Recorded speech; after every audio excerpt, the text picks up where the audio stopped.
Fala, pessoal, boa tarde. Bom, como a gente combinou aqui, né, a gente vai criar um projetinho aqui do zero para simular todas as habilidades que a gente vai precisar para fazer os projetos que vão vir, né, aí. Então a gente vai criar primeiro, vai começar criando de uma forma diferente. E que forma diferente vai ser essa? A gente geralmente está acostumado a criar com Create React App, né? E aí demora, aquela coisa meio demorada e chata e tal. Hoje a gente vai criar com um projeto com o Vite. E vocês vão ver que ele é basicamente bem parecido assim, a forma de criar, só que ele vai criar de forma bem mais rápida. Então o que eu vou fazer primeiro aqui, ó?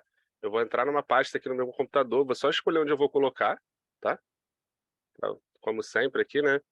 Vou botar aqui exercícios pessoais, vou criar uma nova pasta aqui e vou chamar de projetinho, sei lá. A gente entra aqui, abre o nosso terminal, entra já direto aqui no nosso VS Code, e aí pega o VS Code aqui e vamos fazer aqui as configurações. A primeira configuração que a gente vai ter que fazer é inicializar aqui pelo Vite. E aqui a documentação ela já deixa claro para a gente como é que faz, ó, npm create vite @latest. Então é isso que a gente vai fazer aqui, vai vir, vai colar, e aí vocês vão ver que ele vai perguntar qual é o nome do teu projeto. Como a gente vai fazer aqui uma API para frase de gatinhos, eu vou botar miau, miau.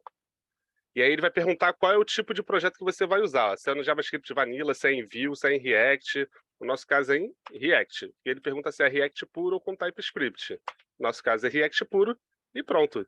Já criamos a nossa pasta com o nosso Vue. O que a gente precisa fazer é entrar nela, né? Então a gente entra nela, entrando no Miau aqui, a gente verifica que ela já está criada com a estrutura aqui que a gente precisa. Só que, e vê a rapidez, né? A diferença de Create React App para o Vite. Só que a diferença é que ele faz uma estrutura de pastas diferente. Ó. O index ele não fica dentro do public, ele fica fora. Ele tem uma estrutura aqui ó, muito mais limpa. Ele também tem dentro do package JSON, ele tem algumas coisas a menos, tá vendo? Ele não vem tão recheado, é por isso que ele é muito mais rápido de se criar. Então a gente vai precisar instalar algumas dependências nesse caso. E que dependências vão ser essas? Aí a gente vai usar os comandos aqui, vou jogar só para o outro lado para não atrapalhar. A gente vai usar alguns comandinhos. Primeiro de tudo, o que a gente quer instalar? A gente olha aqui no nosso package JSON e a gente verifica que a gente não tem o React Redux. Então a gente vai precisar instalar ele. Então npm install redux React Redux. Quando a gente fizer isso, automaticamente, quando ele instalar, ele vai aparecer aqui dentro das nossas dependências. Isso aí era para ser um pouquinho mais rápido, mas beleza. Está instalando aqui tranquilamente. Está instalado. Ó. Ele apareceu aqui, ó, React, Redux e o Redux. Além disso, a gente também vai ter que querer utilizar aquela extensãozinha, né, para a gente verificar como é que está sendo o Redux, como ele está sendo como as ações estão acontecendo, como o estado está sendo mudado, então a gente precisa instalar aquela nossa extensão. Então, npm install --save @redux devtools/extension. Quando a gente bota isso, ele também vai instalar aqui dentro das nossas dependências, ó, tá aqui, já está instalado, tudo bonitinho. A gente ainda precisa instalar também o quê? A gente precisa instalar, já que a gente vai fazer um consumo na API, a gente precisa instalar o módulo que a gente vai precisar para utilizar os famosos middlewares, né? E nesse caso a gente tem um middleware em específico que a gente vai usar, que é o Tank. Então a gente vai precisar instalar ele também. Então, vamos lá, npm install redux tank. Instalando ele, ele veio parar para cá e já está dentro da nossa dependência. Então aqui, na teoria, a gente já tem tudo que a gente precisa. Caso a gente precise de mais coisa, a gente volta na biblioteca, olha lá na internet e instala. Então dentro aqui, ó, como é que é a função de pastas que ele coloca aqui? Ó? Ele faz uma SRC, dentro da SRC ele tem uma assets, que nada mais nada menos é que um SVG, que é o logo dele, né? E aqui ele tem o CSS básico, ele tem um app, que para a gente não vai ser útil, a gente vai apagar ele já já. O index dele aqui, CSS, né, normal, e ele não chama de index, é que ele chama de main. É a mesma coisa, e você vê que ele também cria as extensões já em JSX e ele não cria em JS puro. Tranquilo? O que a gente vai ter que fazer agora? Criar toda a nossa estrutura de pastas do React propriamente dito. E como é que a gente cria essa estrutura de pastas do React? A gente vai criar aqui dentro do source as pastas Redux, né? Então vamos lá, vamos começar aqui, ó. Criar a pasta Redux. Isso existem várias formas de fazer, tá, gente? Eu vou criar aqui mais ou menos como a Tribe fez com a gente, para a gente ficar mais acostumado nisso, mas não necessariamente essa arquitetura vai ser aquela que a gente vai manter para sempre. Então, action, aí dentro de Redux a gente cria agora os nossos reducers. e dentro de Redux a gente também cria a store. E aqui no nosso código, opa, eu não criei pasta, né? Vamos tirar aqui. A história a gente pode criar uma pasta ou não, afinal de contas ela geralmente vai ter só um arquivo, mas vamos criar aqui só para a gente continuar mantendo da mesma forma. E dentro de cada um deles, vamos criar aqui um index.js. Só para a gente ter aqui, se a gente for precisar criar mais de um, a gente vai criando. Até aqui, acho que não é problema nenhum, né? A gente já fez isso algumas vezes, tipo, tanto juntos quanto separados. Então, é uma estrutura de pasta que a gente vem criando ao longo do tempo. Até aqui tá tranquilo com todo mundo? Ou alguém não lembra como é que faz essa estrutura, ou ficou em dúvida, tudo certo, né? Beleza. Então, continuando aqui. A primeira coisa que a gente faz quando a gente quer trabalhar com Redux é fazer a configuração do nosso Redux. E aqui entram várias formas. Opa, tem duas mãos levantadas, pode falar. Quem levantou a mão? Eu estou sem acesso aqui para ver agora. Deixa eu ver se eu acho aqui. Peraí.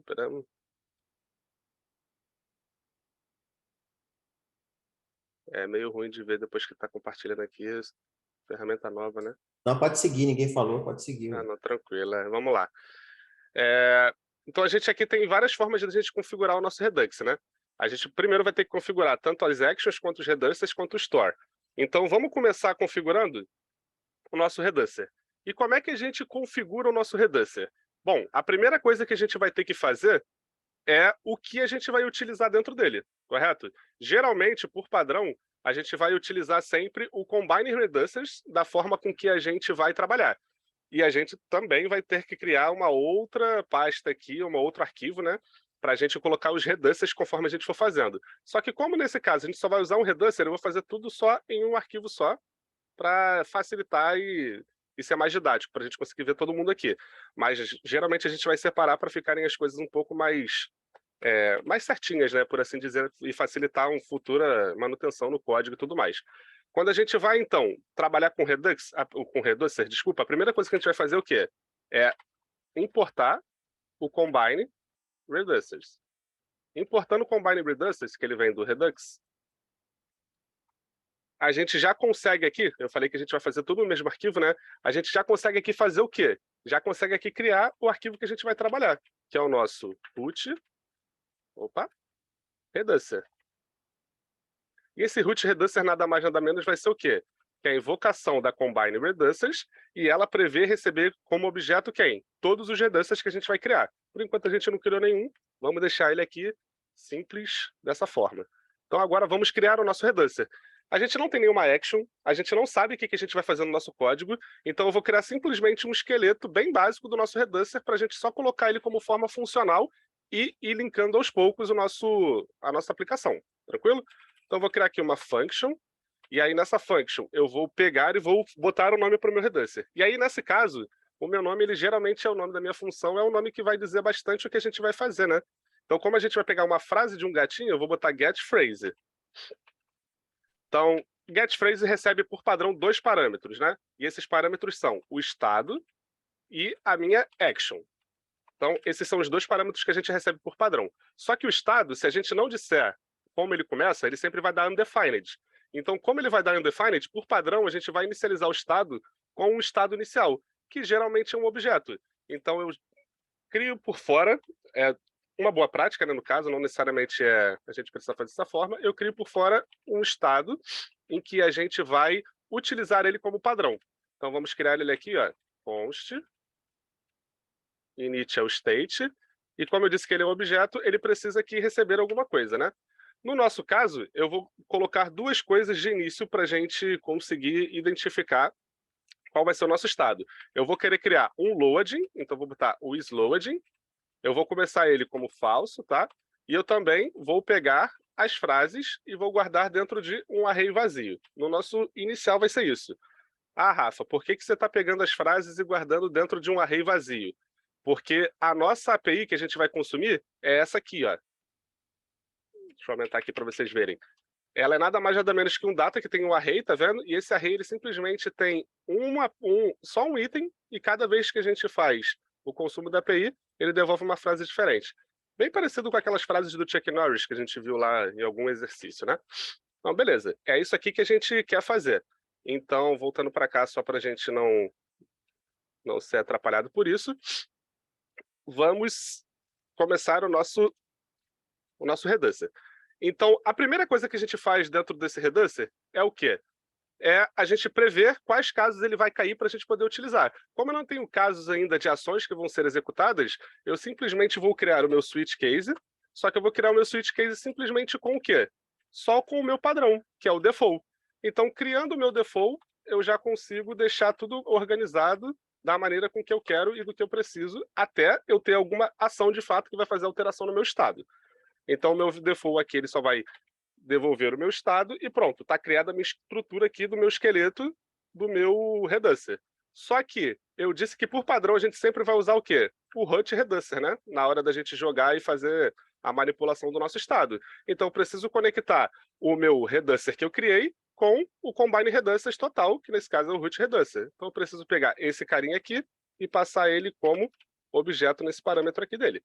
Então agora o meu Hut Reducers tem get phrase dentro dele. Se eu tivesse um outro Reducer aqui, eu ia botar um vírgula e ia continuar crescendo o meu objeto aqui.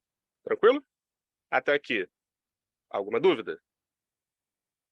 A gente ainda vai explorar um pouco mais isso aqui. Não? Então vou seguindo, hein? O que faltou fazer aqui? Faltou eu exportar, né? Então eu vou exportar, por default, quem? Qual é a pessoa que está englobando todo o nosso código aqui nesse caso? É o root reducer, então é ele que eu vou exportar. Então, beleza. A partir de então, o meu reducer, o esqueleto do meu reducer, ele está bem funcional. Como ele já está funcional, eu posso agora fazer o quê? Começar a criar, né, a minha store. Então, vamos lá para a nossa store aqui. Opa, espera aí que eu cliquei aqui num negócio aqui. Como é que sai disso aqui? Não sei. Acho que saiu. Vamos lá. Vou criar a minha store aqui. E na store, a gente sabe que a gente vai precisar fazer uma configuração dentro dela, né? Afinal de contas, a gente precisa tanto criar o local que vai ser o nosso estado global, quanto conseguir mostrar esse estado global para nossa aplicação como um todo, né? Então, a primeira coisa que a gente faz dentro dele é criar uma coisinha que já está um pouco velha, né? A gente usa outra coisa na real hoje, mas na forma de aprendizagem a gente ainda usa, que é o Create Store. Você vê que ele vem até já arriscadinho assim, né? Então, o Create Store ele vai ser necessário para a gente criar uma store e fazer o quê? A manipulação dentro de todos os nossos reducers que a gente tem, para a gente vincular o nosso estado com as ações que vão serem feitas. Mas como é que isso aqui funciona? Vamos entender como isso aqui funciona na base. Ó. Quando eu venho aqui ó, e venho nesse GIF aqui, como é que isso aqui está funcionando? Primeiro de tudo, começa aqui na UI. Na UI eu vou ter alguma ação sendo disparada. Nesse caso aqui, ó, é um depósito ou uma retirada de 10, né? Quando ele clica aqui, ele vai disparar esse evento. E esse evento dispara uma ação. Essa ação ela viria até o store diretamente, entraria no nosso Reducer e manipularia o estado voltando para a UI, a diferença que a gente vai ter aqui, ou seja, de soma ou de subtração do dinheiro que eu tenho. Só que como a gente está falando de uma API, a gente está adicionando o quê? Uma etapa extra. É como se fosse um método de parada, né? E esse método de parada nada mais nada menos é que esse middleware. Ou seja, quando eu disparo esse evento aqui, que está ligado nesse caso a um clique num desses dois botões, ele iria direto para o meu Reducer, mas agora ele para. Por quê? Porque ele precisa consultar a API, esperar o retorno da minha API voltar, para depois eu disparar uma outra ação que vai entrar dentro do meu Reducer, aí sim modificar o meu estado e depois ir para a nossa parte lá da nossa UI, o visível, né, para o nosso usuário. Então esse é todo o ciclo do Redux que a gente vai fazer hoje aqui. Bom, então vamos lá. Então como é que isso vai funcionar? Isso vai funcionar da seguinte forma. A gente pegou isso aqui e já fez a importação. Só que por enquanto a gente não está trabalhando nada com a API, né? A gente não mexeu em nada dela. Então eu quero, além disso, tipo, criar o meu estado. Então vamos lá, const store. E como eu disse, para criar o nosso estado, a gente tem que chamar a função create, que a gente acabou de importar ali, né? Create store. E a create store ela recebe dois parâmetros por padrão, né? Ela recebe os reducers que a gente tem e depois a gente vai ver que vai receber também o que a gente precisa para linkar com a nossa API. Então, já que ela recebe os reducers, a gente nada mais nada menos faz que importar esse reducer.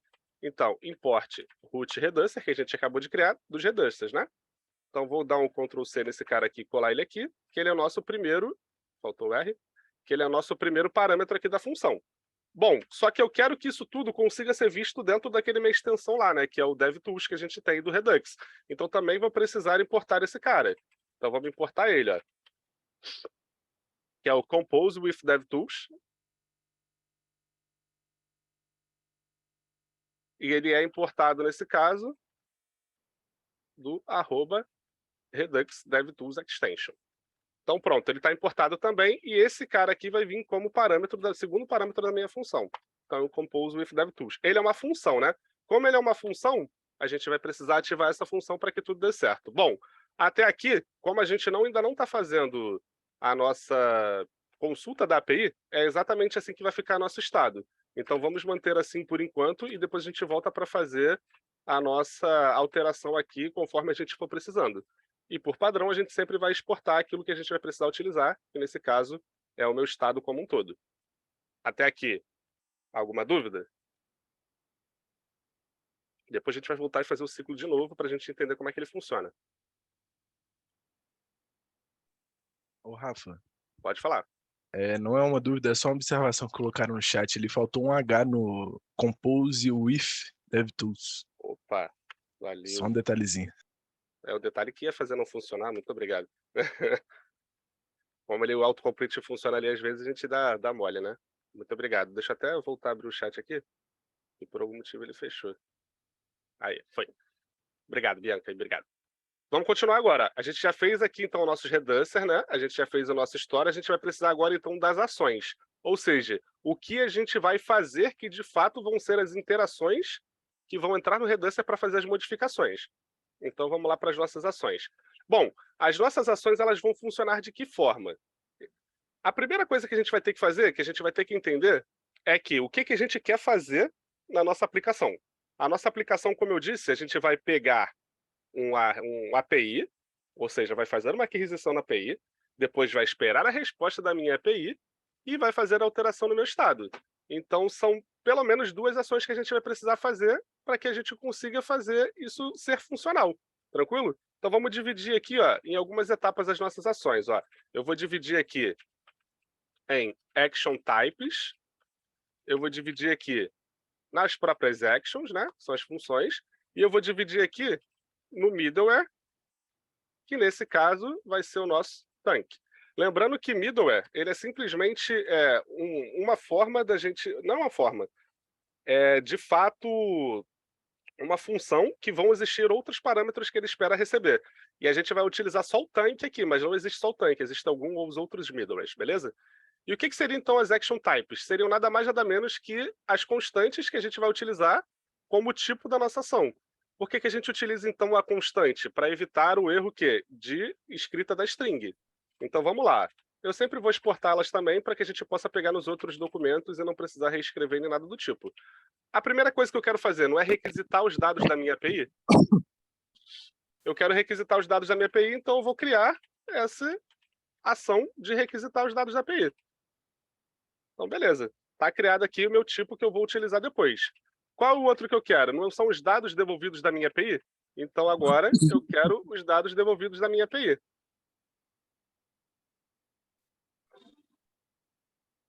Pronto. E, por último, mais ou menos importante, para a gente treinar, eu também vou fazer o quê? Vou fazer a gente criar um erro.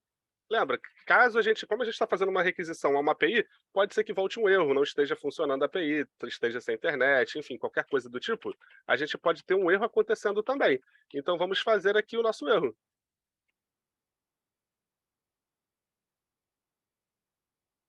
Pronto. Nesse caso específico aqui, a gente só guardou as nossas strings numa constante para evitar que a gente vá ter erros, de fato, na hora da escrita. Então, agora a gente vai criar nossas ações propriamente ditas. E o que são as ações? As ações são objetos que, por padrão, recebem sempre, né, o tipo como como das suas chaves, e ela pode vir a receber parâmetros como o payload, que a gente vai ver também. Então, vamos lá. Eu vou começar aqui, então, criando a minha ação. Tá?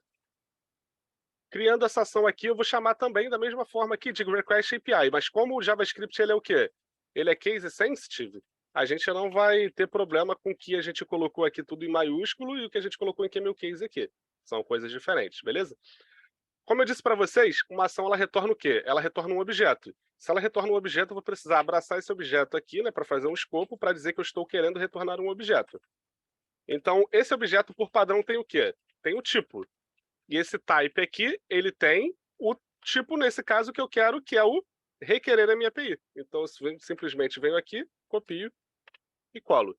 E está pronta a minha primeira ação. A minha primeira ação nada mais, nada menos vai fazer que o quê? Vai fazer ela requisitar os dados da API, seja a API qual for. No nosso caso, a API de frases de gatinhos. A segunda ação, então, ela vai ser como? Ela vai ser para pegar os dados que vão voltar dessa API. Só que, como agora a gente está vendo, os dados que vão voltar da nossa API, eles têm uma forma, né? E essa forma geralmente é um array. Então, em convenção, para ficar mais fácil, a gente vai passar um parâmetro para ele aqui, tá? Que é o parâmetro que geralmente na documentação chama de payload, mas você pode dar o nome que quiser, lembra? Função e parâmetro, eles podem até ter um nome já pré-definido, mas você pode dar o nome que você quiser sem problema nenhum. Então ele continua recebendo o meu type aqui, só que nesse caso agora é o quê? É a resposta da minha API. Então eu vou pegar aqui a resposta da minha API e o segundo parâmetro dessa minha ação vai ser o quê? A própria resposta, a própria API. E ela vai vir através de quem? Através do payload. E aqui entra uma coisa que eu não sei se todo mundo lembra, né? Que é o shorthand. Se eu simplesmente passar payload aqui, o JavaScript entende que a minha chave e o meu valor têm o mesmo nome. Então eu não preciso fazer dessa forma aqui, ó, payload, payload. Eu posso simplesmente só deixar o payload aqui, né? Que é um atalho, um shorthand, e ele já vai entender que ele vai guardar tudo lá. E como eu criei um erro, eu também vou precisar criar uma ação de erro. Então vamos lá para ação de erro. Da mesma forma que a gente vai ter agora a nossa ação de resposta da API, a ação de erro ela também vai me devolver um parâmetro, que eu vou chamar de err. Então, nesse caso aqui, ó, eu vou ter o meu type, que vai ser o getError, e eu também vou ter agora o meu erro. Então, essas são as três ações que eu precisei criar para eu, de fato, fazer a requisição para a mudança do reducer e depois a gente alterar lá no nosso estado para a gente ter acesso ao estado global. Para essas ações aqui, ficou alguma dúvida?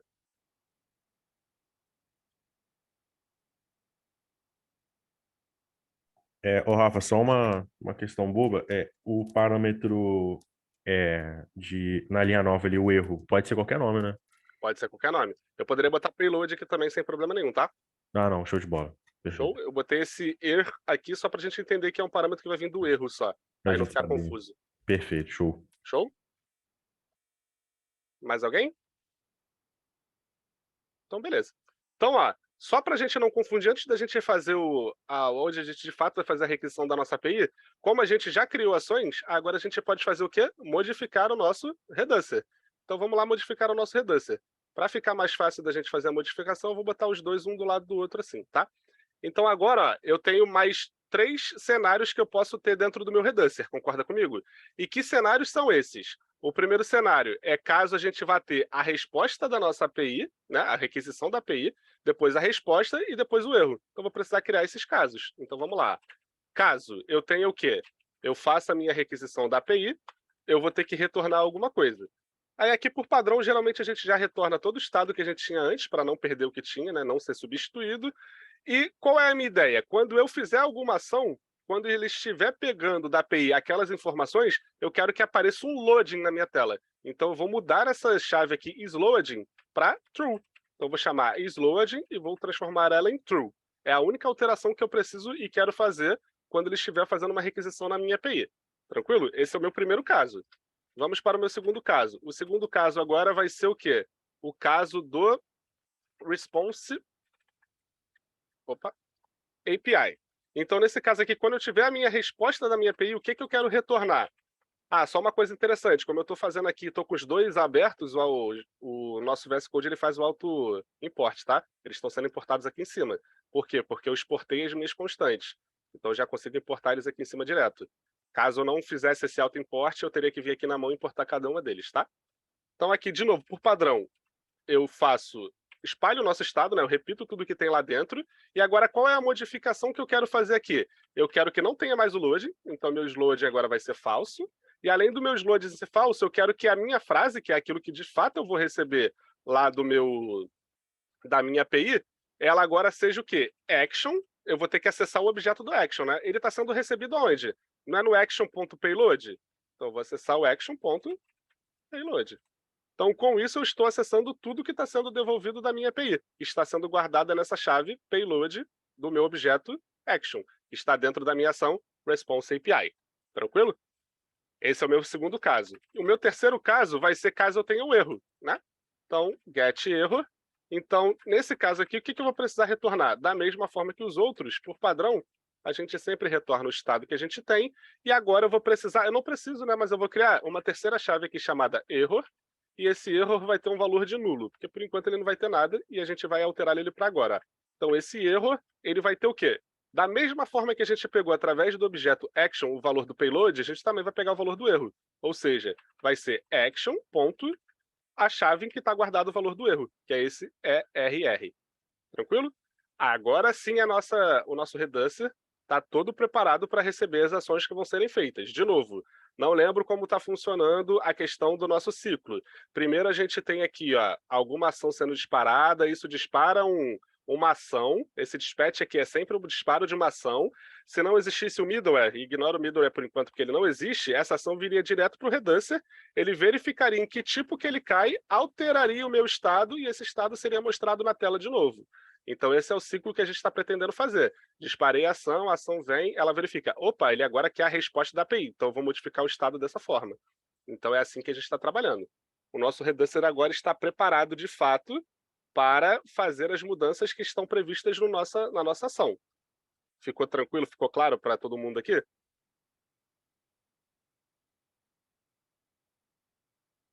Ou tem alguma dúvida? Se tiver, pode falar, levantar a mão. Pode falar, João. Foi sem querer, Rafa. Foi mal, irmão. Ah, não, tá tranquilo, acontece.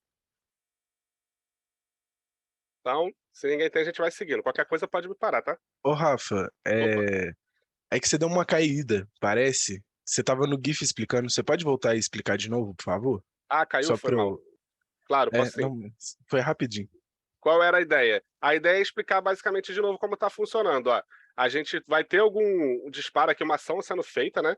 Essa ação aqui, que no caso é um clique, dispara uma ação, né? Essa ação disparada, se não existisse o middleware, e ignora ele aqui por enquanto, ele vem direto para o meu reducer, e aí ele faz o quê? Só para minimizar.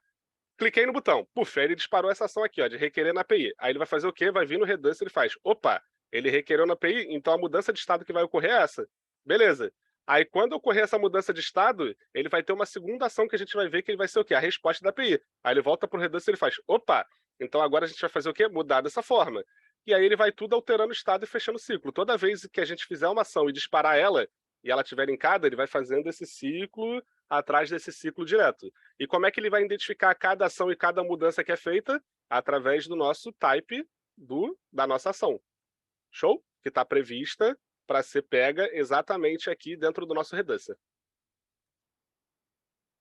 Beleza? Podemos continuar então? Beleza.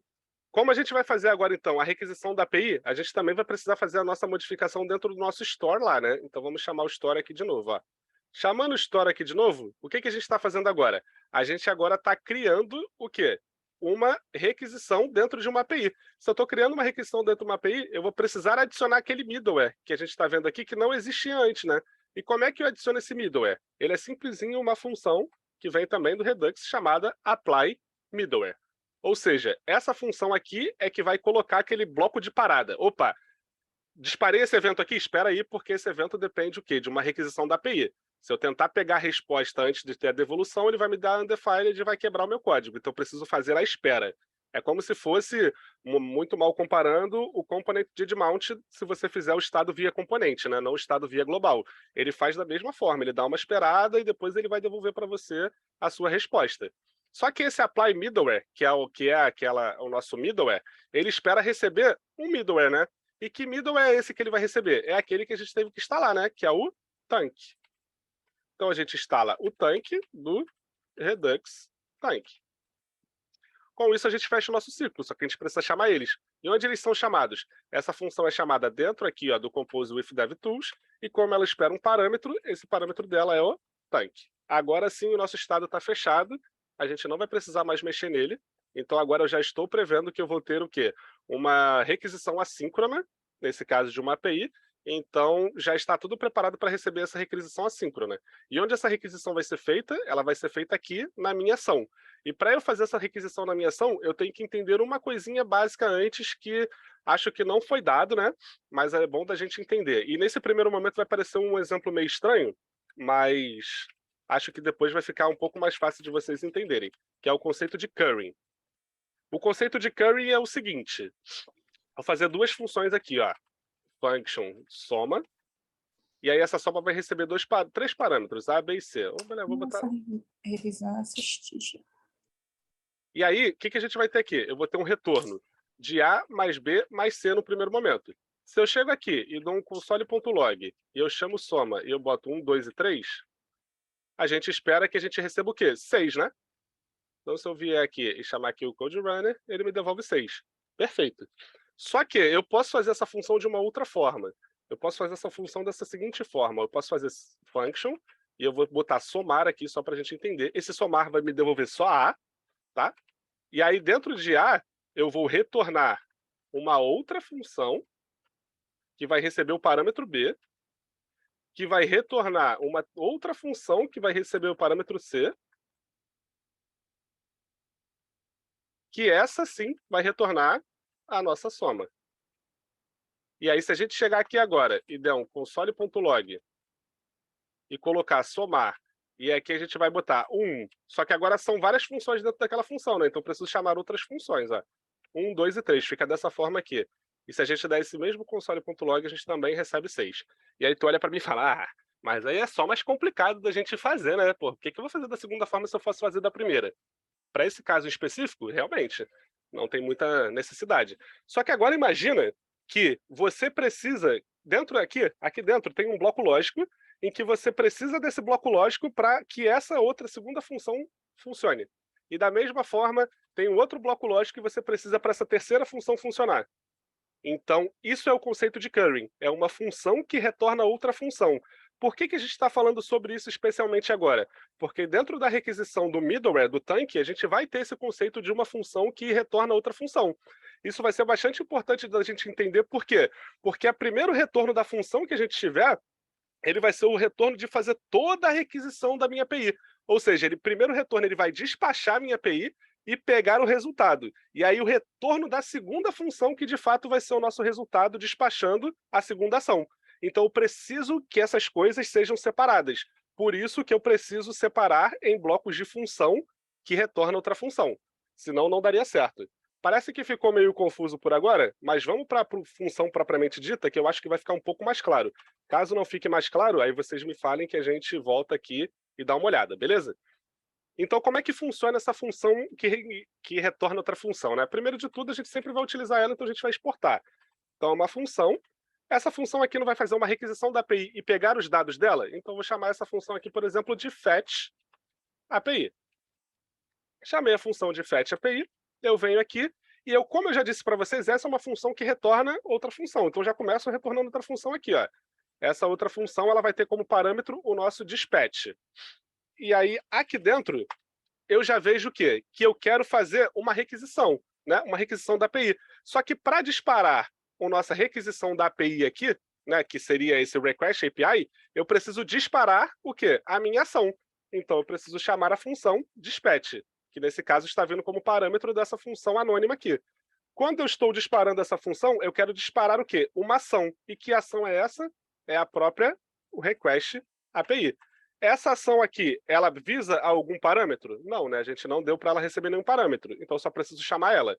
Só que, olha, quando a gente faz uma requisição de uma API, ela é o quê? Ela devolve uma promise. Se ela devolve uma promise, a gente precisa transformar esse bloco em uma função assíncrona. Então, eu vou botar um async aqui na minha frente. Tranquilo? Quando eu faço esse bloco aqui, eu faço a requisição da minha API, podem acontecer duas coisas. A primeira coisa é o quê? eu ter a minha resposta e tudo bonitinho. A segunda coisa é acontecer um erro, né? Como a gente previu esse erro, a gente então vai fazer o tratamento desse erro. Ou seja, vamos criar 2 blocos, né? O famoso try catch. Então a gente vai vir aqui com try e depois a gente vai vir aqui com catch no final. Mas vamos começar com try. Se tudo der certo, o que eu espero que me retorne? Ora, eu espero que me retorne uma resposta e essa resposta vai ser feita o quê? Ela vai vir em uma forma de promise. Então eu preciso abrir essa promise. Como eu abro uma promise? Chamando o await. E esse await vai ser feito através do quê? Da minha fetch, que tem por padrão receber o nosso endpoint. Então eu simplesmente vou chegar aqui e vou colocar o nosso endpoint que a gente vai fazer a requisição. Opa, beleza. Só que essa resposta, por padrão, também me volta uma promise. Então preciso abrir essa promise também. Como eu abro uma promise, de novo, eu boto um await. Só que agora essa promise está vindo em uma forma de um objeto, né? E esse objeto, se eu simplesmente pego ele dessa forma, é um objeto que o JavaScript não consegue entender. Então, eu preciso transformar ele numa linguagem de objeto. Desculpa, uma linguagem de objeto que o JavaScript consiga entender. Então, eu vou chamar simplesmente a minha função JSON. E essa função JSON faz com que esse objeto, de fato, seja entendível para o JavaScript. Aqui, ó, verifico, ó, até então, eu não retornei nada da segunda função, tá vendo? Esse return aqui está dentro da primeira. Eu preciso retornar o retorno da minha segunda função, que é essa função anônima, que é o que eu vou fazer agora. Agora sim, eu retorno o quê? A minha outra ação. E que outra ação é essa? A resposta que eu recebi da minha API. E essa resposta que eu recebi da API é qual? É o famoso result que a gente já pegou aqui. Então, ela espera receber um parâmetro, né? Que é o payload aqui, e esse payload nada mais nada menos é que esse result, que é toda a minha API. Nesse caso, é simplesmente um array com um elemento dentro. Esse bloco aqui, ficou tranquilo? Isso aqui é como se fosse só uma consulta da API somada com o dispatch da nossa action, tá? Se não ficou tranquilo, pode falar. Não tem problema não, que a gente volta, explica de outra forma. Enquanto eu vou bebendo uma água aqui. Ô, Rafa, Pode falar. esse dispatch ele tá vindo do parâmetro do connect? Isso, que a gente ainda não utilizou, mas a gente já vai chamar ele. Ah, tá, não, só para ter certeza que era ele. Obrigado. Nada. Beleza? Então, show. Ó. Agora a gente precisa, então, o payload, no caso, é o result, João. O payload aqui, ó, não é um parâmetro da função response API. Quando eu chamo ela espera um parâmetro. E esse parâmetro, no caso, é o resultado da minha API. Esse aqui é o payload, tá? Ficou nítido?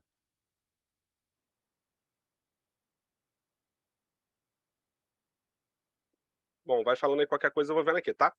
Ah, ficou. Show. Agora a gente precisa tratar o erro, né? Que ele já... O error lens aqui já me dá até uma dica. É esperado um catch ou um finally. Nesse caso, eu quero um catch. Então, eu vou fazer um catch. E aí, quando eu estou pegando, eu estou tentando pegar um erro, né? E ele espera um parâmetro também, que é o nosso erro. Então, de novo, se eu conseguir um erro, eu preciso disparar essa ação de erro. Então, eu vou chamar o dispatch, que é para disparar a ação. Quem prevê o disparo da ação de erro, né? O getError. Então, eu vou chamar a minha ação getError. E essa ação também prevê um parâmetro, que nesse caso aqui é o parâmetro da minha própria função, que eu dei o mesmo nome aqui, mas não precisaria, tá? Eu posso botar error aqui, ó, só para a gente entender que não precisa ser o mesmo nome, que nem lá de cima. Aí para não confundir. Aí ele recebe um erro. Só que aqui tem uma coisa interessante. Por padrão, todo erro é um objeto. E todo objeto de erro tem uma mensagem que já vem dentro dele. Então eu simplesmente só quero que ele me devolva a minha mensagem. Beleza? Então eu acesso esse objeto que já é feito, né, automaticamente, e ele tem uma mensagem dentro dele, e eu só quero a minha mensagem desse erro. Agora está tudo preparado a minha action. Eu já consigo fazer o tanque, que é basicamente a requisição da minha API, ele já está preparado para ser recebido dentro do meu Reducer, e já está previsto para ser colocado dentro do store. Acabou o meu Redux. Agora eu vou precisar só conectar o Redux com o React. Então, dessa parte inteira aqui, ó, como é que funciona? Só para a gente ter mais uma ideia. A gente, de novo, ó, vamos voltar lá para o GIF para ficar mais fácil. Vai ter um evento aqui sendo ativado, né? Nesse caso, um evento de clique. Ele clicou, esse evento aqui está disparando o quê? Nesse caso, ele vai disparar alguma coisa que a gente já vai prever. Ele disparou, chega no middleware. Aqui é uma parada, ele parou aqui. Opa, o que ele vai fazer quando ele chega no middleware? Ele vai precisar fazer uma requisição da API. Então, ele vem, faz a requisição da API, a API volta os dados e só depois que a API volta os dados é que ela retorna a resposta. Entendeu por que agora a gente está fazendo currying? Ó? A gente simplesmente está fazendo tudo esperando esses dados voltarem para depois a gente fazer o quê? Enviar a nossa resposta por dispatch. E se vocês derem uma vista aqui, ó, são basicamente 3 dispatches, né? Um que acontece aqui, o outro que vai acontecer aqui e depois o que vai levar para dentro do Reducer. Então, dentro aqui você já vê que tem 2, né? O que é o que requisita e o depois o que manda a requisição de volta para o nosso Reducer. Seja por erro, né? Que no caso aqui é um try-catch, é como se fosse um if-else, né? Se cair aqui vai acontecer, senão ele vai pegar dessa forma, só que já é preparado para receber um erro, né? Senão ele vai dar a resposta e alterar o Reducer de qualquer forma. Então esse ciclo aqui está fechado. Só que falta o quê? Ó? Falta a gente pegar essa parte da UI e conectar com o nosso Redux. Ou seja, conectar tudo que a gente fizer dentro do React com o Redux propriamente dito, que é o que a gente vai fazer agora. Mas para a gente fazer isso, a gente precisa entender se ficou alguma dúvida. Ficou alguma dúvida aqui? Sim ou não? Vou apagar só esse currying aqui, porque ele pode dar erro no código, tá? Ô, Rafa, eu não entendi, cara, o que o request API tá fazendo. Porque, pô, tu exporta ele, cria ele lá na linha 7 e depois tu chama ele lá embaixo. Não entendi muito bem o que ele tá fazendo. O request API, esse aqui? Isso. Ele faz de fato a requisição na API. Quando eu chamo ele, ele faz a requisição na API e ele já prevê o quê? Ele é uma ação que vai prever que eu vou tentar entrar no meu endpoint para ele fazer a mudança dentro aqui do meu Reducer. Então ele é simplesmente uma ação que vai dizer para o meu Reducer que eu estou fazendo o quê? Uma requisição. Então ele vai modificar o estado. Ele simplesmente modifica esse estado. Entendi. Não, Show? agora entendi. Show. É só para, enquanto eu estiver recebendo essa resposta da API, por favor, faça as alterações aqui. Entendi. É meio que um sinal, né, que ele pede. Isso, é tipo um sinal visual, né? Tipo, vai dar um load lá na tua tela. Então você tá vendo que ele tá fazendo alguma coisa. É só isso que ele tá fazendo. Não, show de bola. Beleza? Mais alguma? Show. Então o que tá faltando fazer, gente? Tá faltando fazer algumas coisinhas. A primeira de todas agora é conectar o quê? O Reducer ao nosso aplicativo propriamente dito. E como é que a gente vai fazer isso? Aí a gente vai vir aqui no main, ó, e vai alterar aqui agora o nosso main. Vamos voltar aqui só para uma tela, que aí vai ficar melhor, já que a gente, por enquanto, não vai precisar utilizar duas aqui. Bom, o nosso main, para a gente fazer a conexão do React com o Redux, a gente vai precisar utilizar duas coisinhas, né? A primeira de todas vai ser o que a gente chama de provider.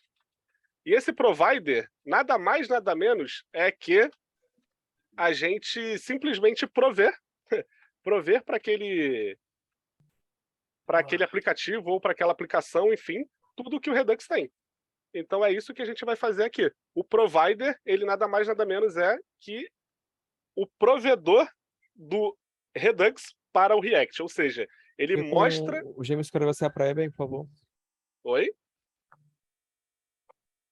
Opa, foi mal, estava aberto em áudio. Tranquilo. O provider, ele faz o quê? Ele consegue mostrar o nosso estado global para o React, ou seja, a partir de agora, o React vai ter acesso ao meu estado global, que é criado através do nosso Reducer. Só que ele vê aqui que ele não funcionou, o import dele automático. Então a gente vai precisar importar na mão, sem problemas. Vamos importar na mão que ele dão aqui, ó. Então vamos lá, import provider, e o provider ele vem de quem? Do React Redux. Beleza. Só que o provider ele espera o quê? Ele espera receber por props alguma coisa. E essa props que ele vai receber é o próprio store. Então, dentro do store, a gente vai receber também o nosso store, que é isso que ele quer mostrar para o React, né? É o estado global inteiro. E o nosso estado global está guardado em store, que também não foi importado, e a gente pode importar, então, na mão.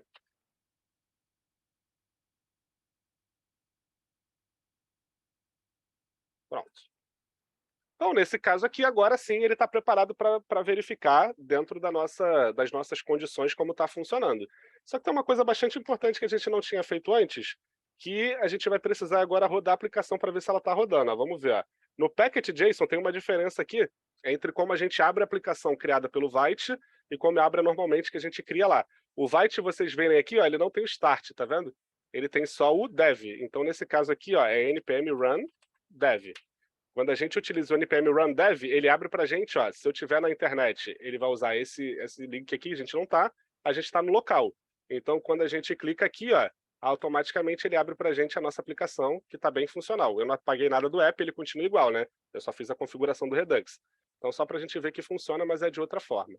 Beleza. Então, agora vamos alterar, de fato, o nosso app, que é a última etapa. Quero nada daqui, vamos construir tudo do zero, como eu falei. Arranco tudo e vamos embora.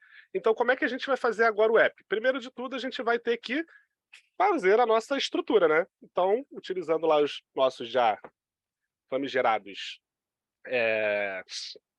snippets, vamos criar aqui já automaticamente para a gente como é que ficaria esse app. Então, ele já está exportando aqui, ó, eu vou tirar esse export default aqui e vou exportar depois aqui no final, tá? Porque vai ficar, a gente vai precisar conectar, vai ficar um pouco mais fácil depois. Então, vou botar aqui, ó, export default, e aí vamos botar o app aqui e deixar ele assim por enquanto. Bom, o que eu preciso criar nessa aplicação? Essa aplicação ela vai ser bem simples, né? Ela simplesmente vai ter um H1 aqui, ó. Então, vamos lá, um H1, e nesse H1 a gente vai ter os pensamentos de gatinhos. E aí, dentro desse H1 aqui, a gente vai ter, de fato, o nosso bloco lógico que vai ocorrer ou não vai ocorrer, beleza?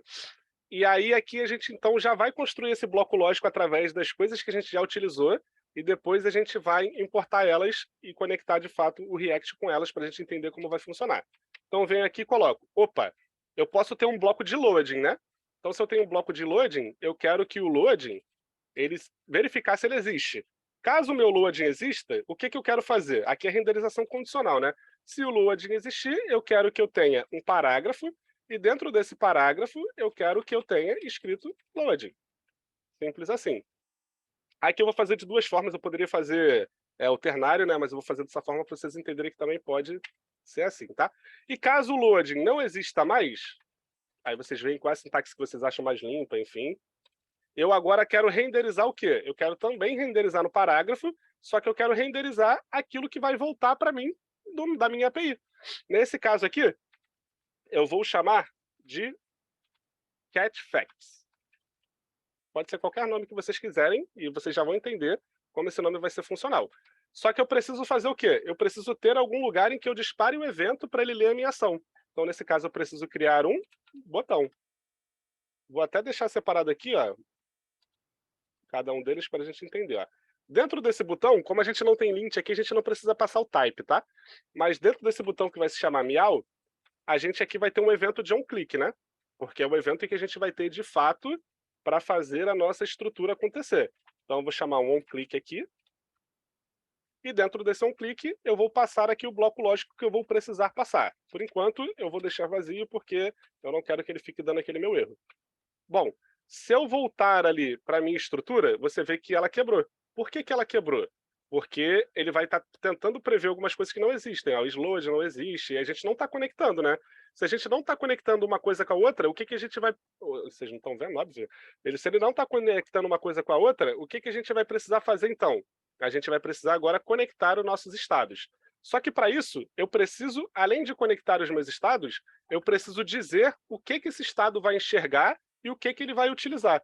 E como é que eu faço isso? Bom, a primeira coisa que eu vou ter que fazer é importar o nosso connect, né? Então eu venho aqui, importo o connect. E esse connect aqui é o que vai ser utilizado para a gente, de fato, conectar o nosso estado do Redux com o React. E como é que a gente faz isso? Dentro do export aqui, a gente vai chamar aqui o connect, e o connect, ele espera receber o quê? Como parâmetro até duas funções, e a gente já vai construir elas. E aí a gente conecta ela com uma função anônima, que nesse caso é o nosso próprio app. Então assim ele já está conectado. Só que a gente ainda não está enxergando o loading, porque eu não fiz uma função para mostrar qual o estado global que eu estou pegando para modificar. Então eu vou fazer essa função agora. E essa função, por padrão, ela vai se chamar map state to props. Ela espera receber sempre o nosso estado global completo e ela vem como o quê? Um objeto. Se ela vem como um objeto aqui... Opa, faltou arrow function. Se ela vem como um objeto aqui, eu preciso construir esse meu objeto. E aí, na construção desse objeto, é que a gente, de fato, vai ter o acesso ao nosso estado global do Redux. Como é um objeto, a gente precisa dar nome às chaves, que aí, de fato, é o que a gente vai utilizar. Eu já não utilizei isLoad aqui para o loading, então eu vou continuar com a chave isLoad. E essa chave isLoading, ela quer acessar o quê? Aí agora, muita atenção, tá? Vamos lá. No Reducer. Vamos botar ele aqui para o lado, para a gente entender aqui como é que vai funcionar. Vem para o lado, filho. Meu Deus. Vamos. Aqui. Como é que vai funcionar? Eu quero, dentro do isLoading, eu quero pegar o que está dentro de isLoading. Só que como é que eu consigo acessar o isLoading? Primeiro de tudo, eu acesso o estado. E esse estado é o meu estado global. O meu estado global, ele está prevendo quantos reducers aqui dentro? Somente um, né? Que é o getPhrase. Só que você fala, o getPhrase é uma função. Nesse caso, essa função está sendo passado como quem? Como um objeto dentro do meu Combine Reducers. Se ele é passado como um objeto dentro do HUT, eu posso acessar ela por dot notation. Nesse caso, quem eu quero acessar tem que ser exatamente o mesmo nome que eu tenho do meu Reducer. Então, nesse caso, eu quero acessar o getPhrase. E dentro do getPhrase eu tenho os estados que eu tenho acessados, né, para poder, de fato, fazer a modificação. Eu tenho 3 estados, o isLoading, o phrase e o error. Para o isLoading, qual faz sentido eu acessar? O próprio isLoading. Então eu acesso ele. Pronto. Eu já tenho agora o estado modificado do Redux aqui, que por enquanto não está visível para a gente, mas eu já tenho ele sendo aqui passado para o meu map state to props. Agora eu preciso fazer a mesma coisa com quem? Com a minha frase.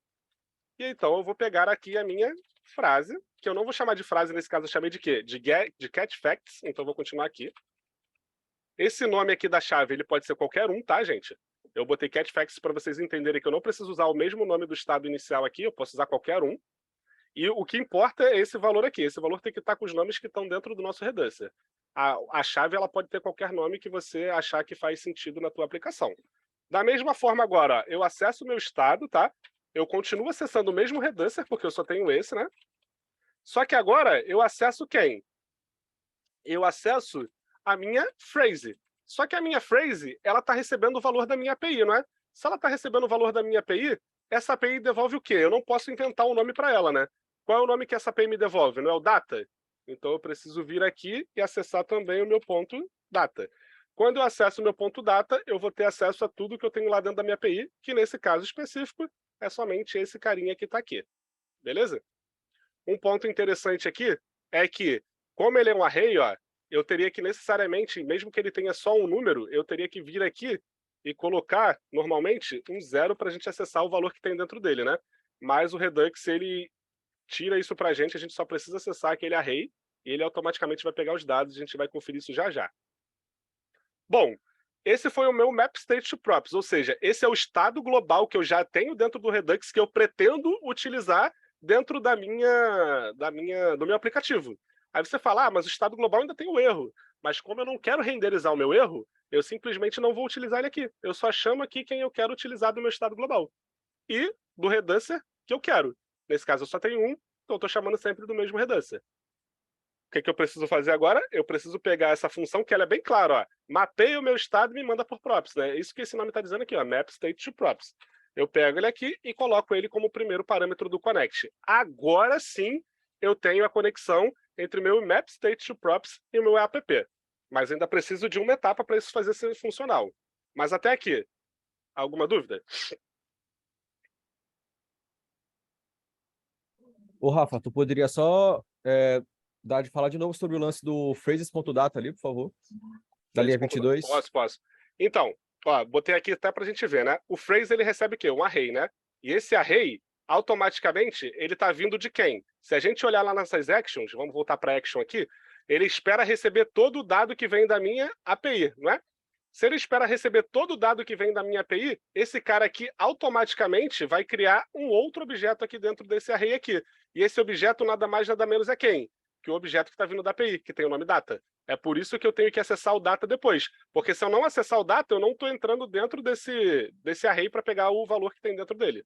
Ah, é porque eu me bananei, porque como lá no valor tinha um array, aí eu pensei, tipo, que ia dar algum bug, porque tu botou ponto data, né? Como é um array, acho que não daria para acessar assim, mas é um objeto no caso, né? É um objeto. Esse caso aqui é um objeto que devolve um array, aí ele consegue acessar. Isso. Tu pode chegar aqui, ó, no ponto data, desse caso do array vazio, tu pode botar uma string vazia, não vai fazer diferença nenhuma não, tá? Poderia ser qualquer coisa aí no valor. Qualquer coisa, sem problema nenhum. Geralmente a gente coloca o tipo de dado que retorna para você. Como ele retorna um array, eu coloquei um array vazio. Só que antes do array tem um objeto, né? Isso, Ah, beleza, exatamente. saquei. Beleza? Mais alguém? Ô, Rafa, esse data, a gente só acha ele olhando o console, é isso? Esse data aqui é o retorno da tua API. Tá. Então, tu vai precisar entrar lá no teu endpoint, né? E aí, nesse caso, esse é o endpoint dessa API, né? E aí eu vejo como é que é a cara da minha API. A cara da minha API, ela vem com esse objeto data e dentro dela que eu vou ter os valores. Nesse caso, só um valor. Por isso que eu tenho que acessar o nome que a API me dá. Se aqui fosse banana, tu teria que acessar ponto banana, entendeu? Uhum. E se essa Beleza. API ela te devolvesse outros objetos dentro dela, aí tu vai ter que ir mais profundo. Eu quero acessar data, mas dentro de data eu tenho um ID, por exemplo, que é um outro objeto. E dentro de ID tem outro, vai acessando, até tu chegar no dado que você quer retornar exatamente. Isso aqui. Show? Show. Mais alguém? Tipo, a minha dúvida, na verdade, é mais um passo à frente. Eu não sei se é nesse momento, mas eu tenho dificuldade de saber quando eu vou utilizar o estado global e quando eu vou usar um estado local. Tipo, Boa. qual é a melhor situação para cada? Não vou fazer nesse projeto, mas eu posso te explicar. Mas deixa só a gente terminar esse, Tá, não, sim, eu não sei se é nesse momento, mas foi. esse panorama, eu te explico quando utilizar um global e um estado local. Bom, o que está faltando então a gente... tem mais alguém? Eu não esqueci de perguntar, desculpa. Não? Beleza. O que está faltando a gente fazer? Ora, eu estou passando o meu estado por props, mas eu não estou em nenhum momento pegando esse estado da props. Então eu vou precisar fazer o quê? Pegar esse estado da props. Aqui, eu tenho duas formas de pegar esse estado da props, tá? Eu não sei se funciona dentro da class, mas componente funcional eu sei que funciona. Depois a gente pode até testar. Vamos lá. Vou fazer o clássico que a gente já está acostumado. O que eu quero pegar dentro dele? Eu quero pegar o Slode e eu quero pegar o Catch Facts, né? E esses caras aqui estão vindo por props. Como é que eu sei que ele está vindo por props? Porque é assim que está sendo que funciona o Redux. Ele passa o nosso estado via props. O nome já deixa meio claro aqui pra gente, ó. Map state to props, beleza? Calma aí que isso aqui ficou no lugar errado. Isso aqui tem que ficar dentro do render. Agora sim. Pronto. Agora você vê que ele já está aqui, ó. Já está bonitinho, funcional pra gente aqui, beleza. E automaticamente, se a gente for lá agora no nossa aplicação aqui, ele funciona, mas não está acontecendo nada. Por que não aconteceu nada? Eu não adicionei o quê? Eu não adicionei um evento no meu botão para disparar as ações. O que eu preciso fazer agora é adicionar esse evento no meu botão para disparar as ações. E aqui a gente tem duas formas de fazer. Eu vou ensinar a forma com que eu geralmente faço para ficar mais separado, e depois eu vou ensinar a forma extensão. Qual extensão exatamente, filho? A outra forma normal que o pessoal, tá mais utilizando por causa das aulas, beleza? Erro lento. Tá. Obrigado, Juliano. Nada. Vamos lá então. Vou utilizar o segundo parâmetro do connect aqui. Esse segundo parâmetro do connect é uma outra função que por padrão se chama map dispatch to props. Ou seja, agora ao invés de eu mapear o meu estado e mandar por props, eu vou mapear o meu dispatch, ou seja, o envio das ações, né? Então, automaticamente, esse cara espera receber uma ação, um envio da ação, né? E, de novo, eu quero receber um objeto. Se eu quero receber um objeto, eu preciso abraçar isso aqui em um parênteses, senão ele vai dizer que aquilo é o escopo de uma função e não um objeto. Beleza. Agora, eu quero simplesmente enviar uma ação para que tudo seja feito. Então, eu vou criar aqui, de novo, uma chave que pode ser qualquer nome, tá? Eu vou botar getPhrase para a gente entender que eu estou pegando a frase.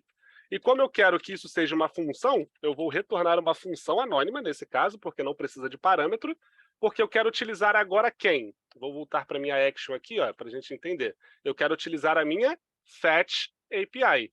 Então, aqui eu vou precisar disparar a minha Fetch API. Por que eu tenho que disparar a minha Fetch API? E aqui ela já foi importada automaticamente dessa vez, senão a gente teria que fazer na mão.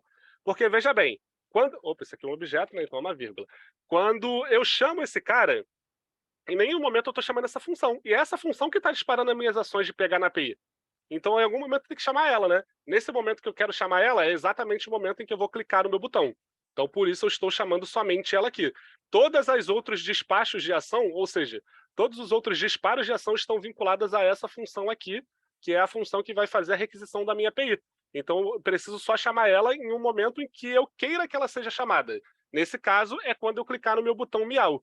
E esse map dispatch to props, ele é passado como segundo parâmetro do nosso connect. Geralmente, vocês não vão ver ele sendo utilizado, dá para fazer de uma forma mais direta, depois a gente faz ele. Então agora o que eu preciso é vincular esse cara ao meu evento. Nesse caso, o evento que eu quero é o onClick. E o onClick vai vir através de quem? Eu vou ter que passar uma função anônima para ele também, porque eu tenho que esperar aquele bloco ser feito, né? Tem que esperar de fato que vai ser requisitado e tudo mais, e também é recebido por props, né? Afinal de contas é tudo por props. E aqui eu chamo a minha função getPhrase. Quando eu chamo essa minha função, automaticamente, na teoria, agora tem que estar funcional o nosso projetinho. Então vamos ver, ó, eu clico, ele deu o loading, voltou a nossa API. Se eu clicar aqui de novo, ele volta outra piada, outra piada, outra piada, e por aí vai. Beleza? Com isso, fechamos o nosso ciclo e a nossa aplicação como um todo. É uma aplicação bem simples, né? Bem tranquila. A gente consegue ver aqui, ó, através do Reducer, como está sendo funcionado. Ó, isso é bem interessante. Ó. Vou dar aqui, ó. Vou colocar aqui no estado primeiramente, tá? Quando eu clico aqui no meu Miau, o que ele está fazendo? Ó, ele fez duas coisas. Ele chamou o request API e depois o response. Vamos ver a diferença que tem do estado inicial? Do estado inicial, o que eu tenho de diferença? Olhando o meu código aqui, o que eu espero ter de diferença? Eu espero ter que, quando eu clico nele, o meu loading vai mudar de false para true no request. E depois, o loading vai mudar de true para falso, e a gente vai ter o valor de action sendo colocado lá no nosso estado. É isso que eu espero ver lá. Vamos ver se foi isso que aconteceu. Ó. Opa! Tem duas coisas aqui que está acontecendo que ele não está pegando. O diff. Aí agora, por que ele não está pegando? Alguém tem alguma ideia do porquê ele não está pegando? Você vê que em nada mudou a nossa aplicação. Ele simplesmente está fazendo aqui, ó, só que ele não está pegando as diferenças, ele não está conseguindo ser mapeado pelo aplicativo. Isso acontece às vezes porque tem algum errozinho dentro da nossa chamada aqui e ele não consegue, pelo aplicativo, verificar o que está acontecendo. Beleza? Mas vocês veem que nesse caso em específico ele não quebra a sua aplicação, porque essa extensão aqui não é que ela seja necessária que ela funcione, ela é uma extensão para te ajudar a ver o que está acontecendo. Tá vendo que ele está errado aqui porque ele deu o estado inicial como nulo, ó. Por algum motivo Não é ele só inicializou. clicar ali em estado ali, não em cima de tree? Então, ó, tá estado, ó. Não, na esquerda ali. Nessa mesma... Em cima. Aqui? Opa, beleza. Eu fiquei 7 horas ontem achando que tava dando erro, era isso. Então, olha que delícia. Era isso aí, ó. Beleza. Vamos ver se isso aqui resolveu o problema daqui, ó. Resolveu. Aí, ó, essa eu não sabia, muito obrigado. Mas vamos ver então se funcionou. Ó, no primeiro momento ele realmente só mudou o sload de false para true. Beleza. E no segundo ele vai mudar o loading de true para false e vai me dar o retorno da API. Chegou aqui, ó, clica, beleza? De true para falso e me deu o retorno da minha API. Então, ó, ele está traqueando bonitinho a nossa mudança. Cada ação aqui, ó, tá dizendo exatamente o que está mudando. Para quem não sabe como ver, essa é a aba diff, né, de diferença, como era e como ficou. Se você clicar no estado propriamente dito, ele vai te dar o estado puro, ó, como ele está agora. Mas ele não te diz a diferença que tinha de um para o outro. Então, quando você lança uma ação, é até interessante que você veja que ele é muito mais visível, né? E assim está funcionando a nossa aplicação. Aí existe um segundo parâmetro, uma segunda questão. Ao invés de eu passar um map dispatch to props aqui, o pessoal também gosta de fazer direto aqui dentro do onClick, né? Que parece que foi assim que foi ensinado pelo Oliva. Então eu poderia simplesmente pegar, tirar esse map dispatch to props aqui, arrancar ele fora aqui, isso tudo na teoria, porque eu nunca fiz assim, mas a gente pode testar, vamos lá.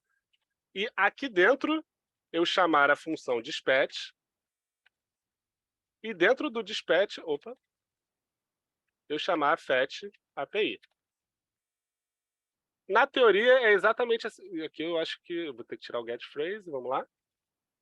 E eu acho que eu preciso chamar o dispatch aqui em props, não sei, vamos testar. Precisa. Precisa, né?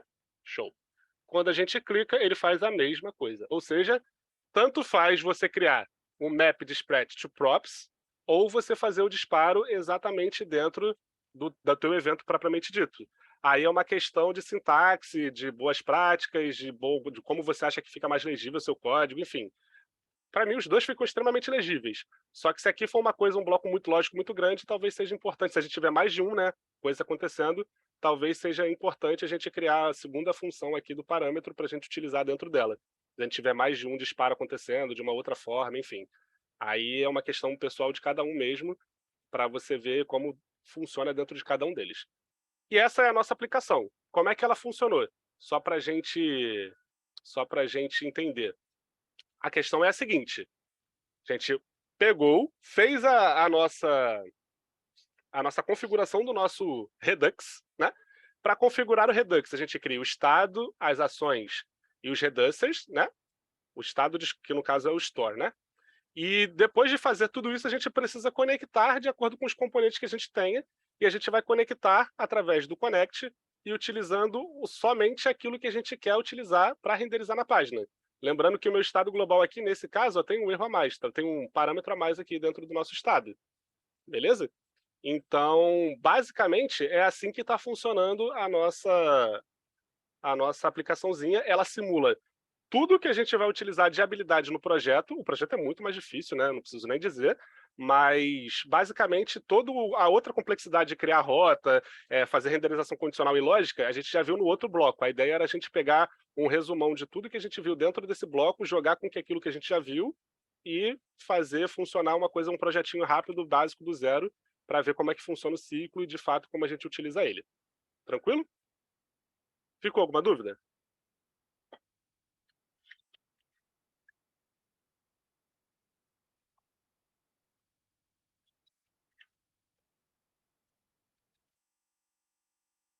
Ficou bom, né, Daniel? Realmente, eu olhei ali uma vez e falei, nulo? Mas tava traqueando agora, por que tá nulo, né? Eu não sabia Cara, você dessa não tem não. noção do como fiquei desesperado ontem até eu descobrir isso hoje de manhã. Eu fui dormir triste. Imagino. Mas foi fino. Show, pessoal? Ficou top, Rafa. Até eu entendi agora. Deixa eu dar o pause